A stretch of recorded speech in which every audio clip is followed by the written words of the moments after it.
This drill is unhinged to solve your flip roll. So if you are tending to look more like this at impact, and you've been told that you flip the club over or you roll those forearms too much, I've got news for you. Yes, that might be happening, you may feel it, but that's not what's causing that look. The thing that's causing that look is going to be this lack of unhinge.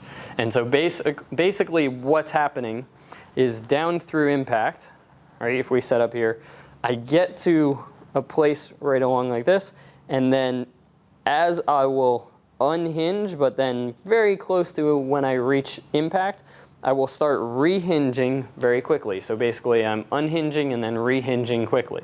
And that rehinging through impact, like so, tends to close the club face or make it more point to the left. The problem is it's usually accompanied by this trail shoulder working more into internal rotation.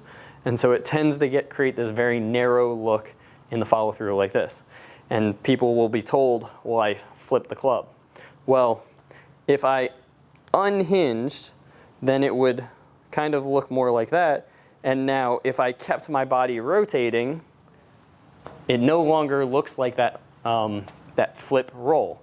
So the piece of the release that I found is the easiest to change that look on video, ultimately shallow out the contact and help eliminate the big left shot would be making sure that the club stays unhinged longer into the follow through.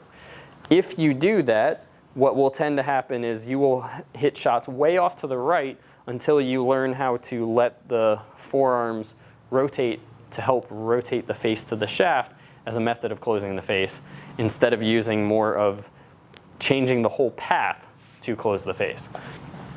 So from down the line, it won't look quite as dramatic, but what you'll tend to see is that through the ball, you can see the rehinge there, as opposed to what we would want to see would be a little bit more of that unhinge all the way through until the end of the release. The other piece that you can look at is the orientation of my upper body. If my upper body is staying pointed straight down at the ground, then my hands are going to have to pass my body much quicker than if I have continued rotation and side bend.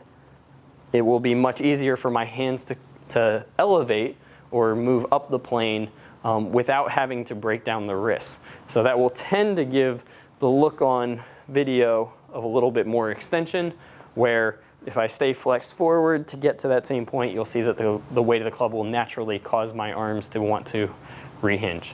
So if you have the look of more of this narrow flip, what I would say is that it's usually this lack of unhinged late and lack of that body proper pivot through the ball that's actually causing the look, not so much that you're rolling the forearms. In fact, in most cases, you actually have to feel like you roll the forearms more to get from that position to that position.